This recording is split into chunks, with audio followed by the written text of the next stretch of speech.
In neighborhoods bound tightly by rules, conformity often passes as harmony. Streets lined with houses painted in shades of beige, grey and white, each driveway neatly swept, every lawn clipped to perfection. These were the visual commandments of Oak Valley, a suburban community where sameness wasn't just encouraged, it was enforced. For the Homeowners Association, uniformity was a form of power. It told residents that order reigned, that everything had its place, and no one had the right to disrupt it. For years, Oak Valley had been a model of compliance. Residents painted their shutters in regulation-approved colors, planted shrubs trimmed into boxes, and replaced roof shingles only in HOA-sanctioned styles. To an outsider, the neighborhood looked almost picturesque, like a living postcard. But behind the uniform surfaces, there was something else, an unspoken weight pressing down on those who dreamed of individuality. One homeowner, however, would change that balance entirely. It began innocently enough. The homeowner had decided to repaint their garage, a structure that had endured years of fading paint and chipped wood. At first, it was nothing more than a weekend project, the kind of improvement that would normally draw nods of approval from neighbors. But the color chosen wasn't on the HOA's list of acceptable hues. Instead of gray, tan, or muted cream, the garage door was painted in a striking, unapologetic shade of pink. Not a soft pastel nor a muted rose, but a vibrant, saturated pink, bright enough to catch the eye from half a block away. It was bold, cheerful, and impossible to ignore. To the homeowner, the color was more than paint. It was joy splashed across wood and steel, a defiant note against the monotony of conformity. Where others saw rules, they saw an opportunity to bring life to their home. The pink wasn't chosen out of carelessness, but out of intention. It represented creativity, individuality, and the courage to stand apart. But to the HOA, it represented something else entirely. Within days, whispers began spreading across Oak Valley. The pink garage was impossible to walk past without noticing, and for residents trained to measure beauty by uniform standards, it felt like a blemish. Some stopped mid-step to gawk, others muttered about tacky choices and bad taste, and at the center of it all was the HOA president, a woman known for her relentless pursuit of control. For years she had maintained her power through strict enforcement of rules. She believed order was fragile, that without constant vigilance, chaos would seep into the community. To her, the pink garage wasn't simply a breach of regulations, it was a threat to the entire image of Oak Valley. The first letter arrived quickly. A notice slipped into the mailbox, printed in cold, detached language. The garage color was a violation of community standards. The homeowner was required to repaint it immediately in an approved shade. Failure to comply would result in fines. But the homeowner didn't repaint. Instead, the garage door stood bold against the rows of neutral homes, like a single flower blooming in a field of identical grass. And with every day that passed, the pink became more noticeable. The HOA's frustration deepened. What should have been a quick correction was turning into an act of defiance. Neighbors grew divided. Some secretly admired the courage it took to stand against the HOA's rigid standards, though they dared not say it aloud. Others clung to the belief that the garage was lowering property values, that outsiders would see Oak Valley as less prestigious because of one brightly painted door. The tension simmered, filling board meetings with veiled complaints and thinly veiled threats. The HOA escalated. Letters turned into fines, fines turned into threats of legal action. They cited bylaws, invoked contractual obligations, and declared the pink garage an assault on community pride. To them, it wasn't just about paint, it was about control. If one person was allowed to break the rules, others might follow. And then, the tidy illusion of Oak Valley would unravel.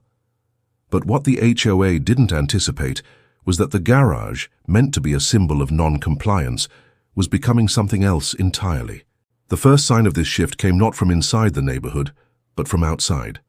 A passerby driving through Oak Valley noticed the pink garage, stopped, and snapped a picture. Days later, that picture appeared on social media with a caption marveling at the unexpected pop of color in an otherwise sterile suburb. The post was shared, liked, and commented on. People called it whimsical, refreshing, even rebellious. Soon others began driving by to see it for themselves. Some parked their cars, stepped out, and posed in front of the pink garage, capturing photos to post online. What the HOA saw as an eyesore, strangers saw as an aesthetic backdrop. The garage was no longer just a door. It was a canvas, a statement, a place to be photographed. Within weeks, the pink garage became a local curiosity. Blogs mentioned it. Hashtags appeared. Teenagers looking for unique backgrounds for selfies came by. Couples posed for engagement shots.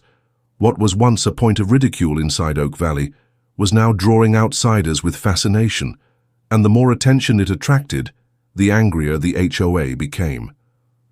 The president wrote furious emails, demanding the homeowner put an end to the spectacle. Complaints piled in at meetings, claiming the garage was attracting unwanted traffic, disturbing the peace, and making Oak Valley look ridiculous. But their frustration only revealed a deeper truth. The HOA was losing control of the narrative. The garage had escaped their authority. It wasn't just a paint color anymore, it was becoming a landmark. By summer, the trickle of visitors had grown into a steady flow. Tourists passing through the area stopped by. Local news stations picked up the story of the infamous pink garage, framing it as a clash between individuality and conformity. Cameras rolled as reporters interviewed people posing in front of it. They called it quirky, charming, even inspirational. The HOA, meanwhile, was in crisis. Their power had always depended on the silence of residents and the uniformity of appearances. But the pink garage had shattered both. People were talking, people were choosing sides, and every article, every photograph, every social media post made the HOA look more like a villain in a story they couldn't control. Inside Oak Valley, something else was shifting. Residents who once lived in fear of HOA retaliation began questioning why such rigid rules existed in the first place. If one garage could bring so much joy to strangers, why was it considered a crime inside their own community? Why should individuality be punished while sameness was rewarded? The questions spread quietly, whispered over fences and at backyard gatherings, and the homeowner at the center of it all stood firm. The garage remained pink, untouched by the threats, unbowed by the fines. The HOA escalated again. They threatened court action. They drafted petitions. They tried to pressure neighbors into siding with them, but every move seemed to backfire. The more aggressively they fought, the more sympathetic the homeowner became in the eyes of the public. The garage wasn't just a violation anymore, it was a symbol of resilience. By the end of that year, Oak Valley was no longer the quiet, orderly neighborhood it had once been. It had become a stage for a battle larger than paint. At its core, the fight wasn't just about a garage. It was about freedom versus control, individuality versus conformity, joy versus monotony. The pink garage was now painted into the story of the community, and the battle lines were drawn. But as the HOA prepared their most drastic attempt yet to crush the rebellion, they failed to see what was happening just beyond their reach. The pink garage was growing beyond Oak Valley, beyond local fame, and into something bigger. The fight was only beginning. The pink garage stood like a stubborn sentinel against conformity, an unexpected landmark in a neighborhood built on uniformity. What had once been just a small act of defiance had already stirred ripples that spread far beyond the manicured hedges and stone mailboxes of the HOA-controlled subdivision. The Homeowners Association had imagined the controversy would fade, that pressure would force a retreat, that the color would be repainted into an acceptable beige or slate gray. Yet instead the pink persisted. And with persistence came something else. Attention. It began quietly. A jogger passing through one morning slowed her pace, staring at the vibrant hue glowing in the early sun. She lifted her phone, snapped a quick picture, and kept moving. Later that day, the photo appeared on social media, captioned with a half-joking comment about the bravest house in town. That single post gathered more likes and shares than anyone expected. The garage became a curiosity, a talking point. Soon others came to see it for themselves, posting their own photos, framing the garage against blue skies, setting it as a backdrop for posed portraits. The pink paint that had been condemned as an eyesore now radiated a kind of magnetic pull. By the end of the first week, cars occasionally slowed down in front of the house. Tourists, if one could call them that, rolling down their windows to marvel at the unlikely sight. Teenagers parked bicycles nearby to take group selfies. A local blogger, known for chronicling quirky landmarks in the region, stopped by, documented the story, and titled the post, "The Pink Rebellion Garage."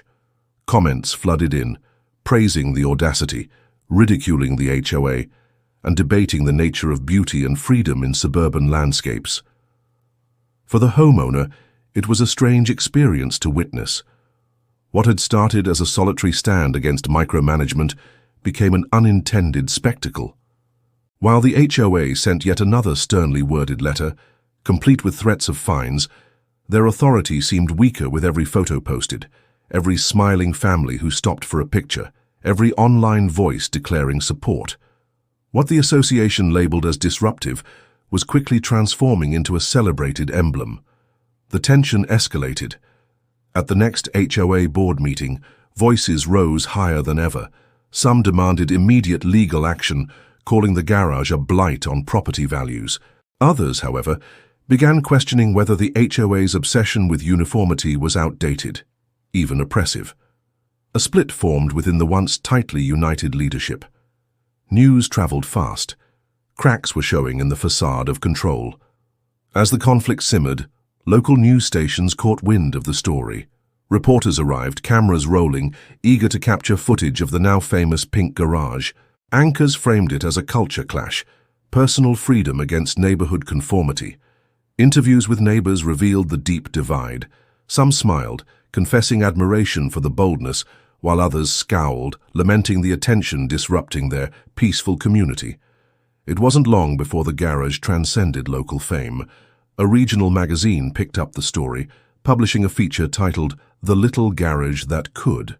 The headline suggested resilience, independence, and a stubborn refusal to bow to pressure. Readers loved it. Tourists began visiting intentionally, adding the pink garage to their lists of must-see oddities alongside museums and parks. It had become undeniably a landmark. The homeowner, at first overwhelmed, adjusted to the rhythm of strangers arriving daily. A small sign was placed discreetly near the driveway, politely asking visitors not to block traffic or step onto the lawn. Most respected it. Children giggled, young couples posed. Even wedding photographers experimented with the pink facade as a bold, unconventional backdrop.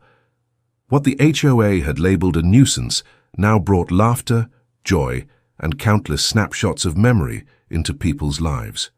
But with fame came new forms of scrutiny. The HOA escalated their tactics, hiring lawyers to draft cease and desist orders. They argued not only about aesthetics but about safety hazards, claiming that the increase in visitors created traffic risks.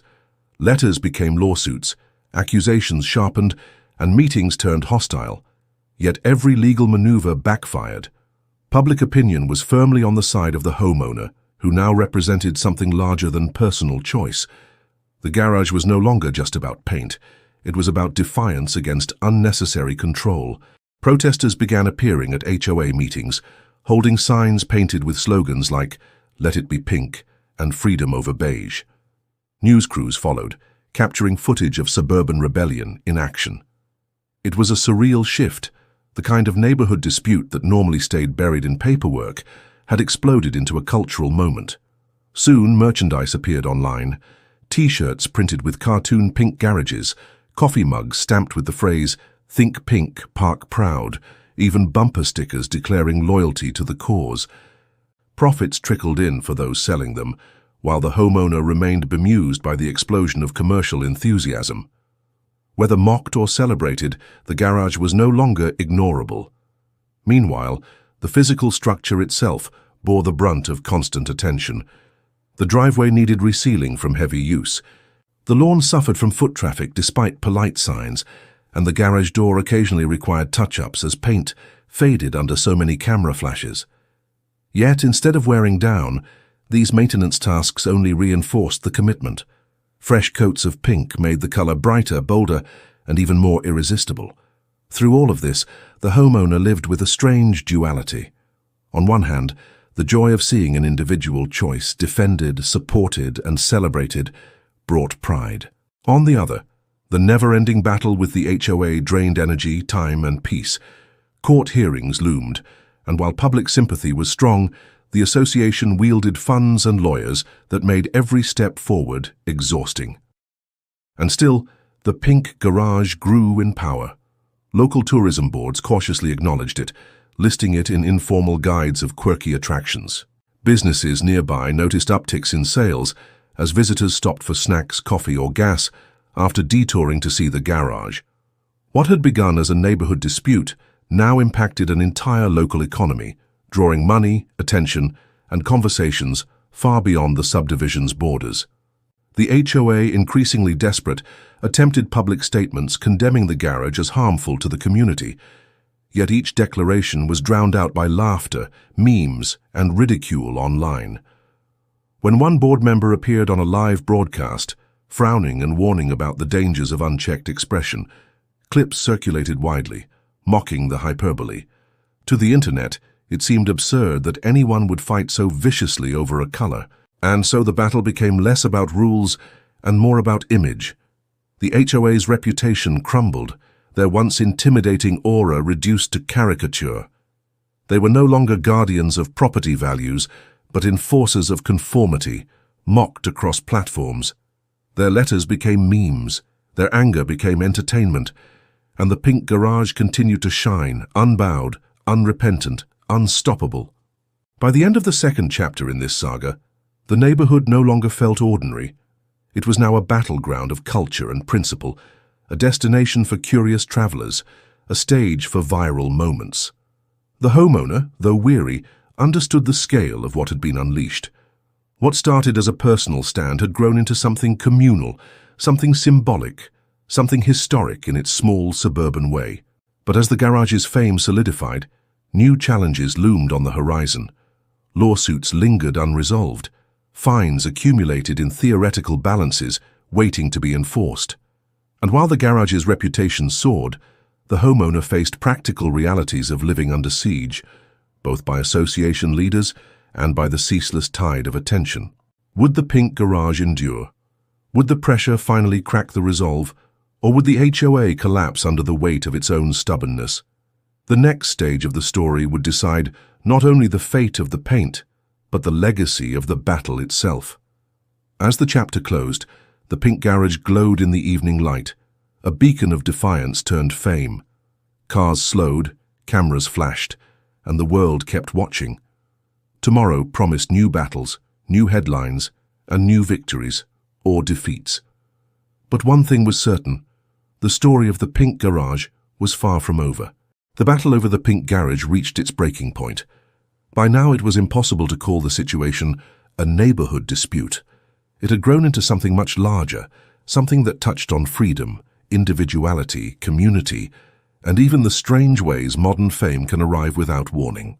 The HOA was relentless in its pursuit. Lawyers filed motion after motion, stacking paperwork into intimidating towers. They claimed damages, violations, and negligence. They argued that the constant visitors endangered children playing outside, that the garage disrupted the uniform appeal of the subdivision, and that fines had grown into staggering sums. At one point, their claim totaled more than the cost of the home itself. It was a tactic meant to break resolve, to force surrender. But the court system moved slowly, and while judges deliberated, the world outside continued to shift. The garage's fame, instead of fading, only deepened. A travel magazine listed it in an annual roundup of quirkiest American landmarks. Bloggers placed it alongside statues, roadside attractions, and iconic murals. A steady stream of cars now appeared daily, visitors taking photos, waving, leaving with smiles. The irony was undeniable. The HOA had set out to erase a color. Instead, they had created a landmark. For the homeowner, life had become a strange mix of exhaustion and triumph. Each morning brought new letters or summons from lawyers, but also messages of support from strangers across the country. Care packages arrived with cans of pink paint, postcards with words of encouragement, and even handmade artwork depicting the garage in stylized, heroic forms. The symbol had outgrown the paint. It was now an emblem of defiance. Eventually, the story caught the attention of national media. A morning television crew set up cameras across the street, capturing the garage glowing in sunrise light. The anchor's narration described it as the little rebellion that captured hearts. A documentary filmmaker began gathering interviews for a project exploring homeowners' associations and freedom of expression. Late-night comedians joked about it, mocking HOAs as beige dictatorships. The pressure shifted. The HOA board members, once confident in their authority, now faced ridicule, even from within their own community. Neighbors began whispering about resignations, about whether the pursuit was worth the embarrassment. The uniform lawns, once a source of pride, now seemed sterile compared to the vibrancy of the garage that drew joy from strangers. Meanwhile, businesses capitalized on the attention. A nearby cafe introduced a pink garage latte, topped with bright foam. A boutique sold pink tote bags branded with playful slogans. Local tourism agencies, once hesitant, began promoting the garage openly, mapping it on routes of offbeat attractions. The HOA, whether they admitted it or not, had created an economic boost they never intended. Still, the legal proceedings advanced. The homeowner appeared in hearings, standing firm, while supporters gathered outside courthouses holding signs and wearing pink shirts. The courtroom became another stage for the battle: rules versus rebellion, conformity versus color. Journalists filled the benches, scribbling notes, broadcasting updates.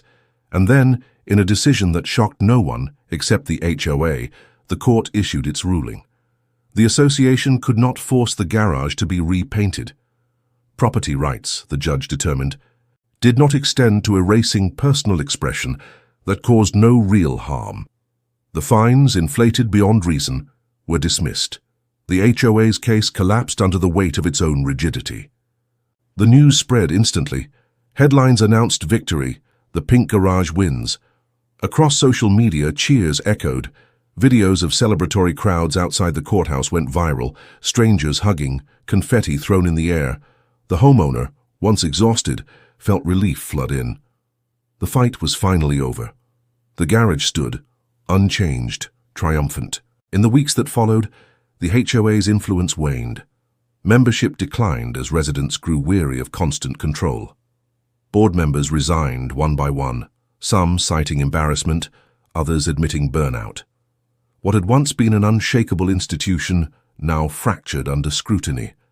The garage had done more than survive, it had shifted the balance of power. Meanwhile, the landmark grew stronger. Tour buses added it to their itineraries. Wedding parties posed against it, smiling in formal wear before heading to receptions. Families traveling across states detoured for photos. Influencers created entire videos centered on the pink backdrop. Each visit added to the legend. The garage became more than a color.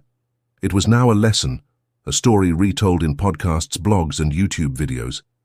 Narrators emphasized how one act of stubbornness toppled an institution of control. They spoke of how conformity had backfired, how individuality had prevailed. And as time passed, the garage's legacy only deepened. The paint, refreshed yearly, never lost its glow. Neighbors who once scowled eventually embraced it, selling lemonade to visitors or setting up small stands for trinkets. Children growing up in the subdivision told friends proudly that they lived near the pink garage. What began as outrage had transformed into pride. The homeowner's life returned to a new kind of normal, one filled with cameras, smiles, and unexpected fame. There were interviews, invitations to speak about property rights, even offers to write a book. Yet through it all, the garage remained the center, silent and steadfast, glowing pink against skies of every shade. The HOA's hatred had built a monument. Years later, when the story was told again and again, the ending was always the same. The fight that was meant to crush individuality created a landmark that outlasted rules, reputations, and regulations. Tourists still came, photos still spread, and the pink garage still stood. Proof that sometimes the smallest acts of rebellion can grow into legacies no one can erase. The saga had ended, but the story lived on, immortalized not in court documents or HOA minutes, but in the memories of countless visitors and the photos etched forever across the internet. The pink garage was no longer just paint. It was freedom, it was defiance, it was history, and it would never ever fade.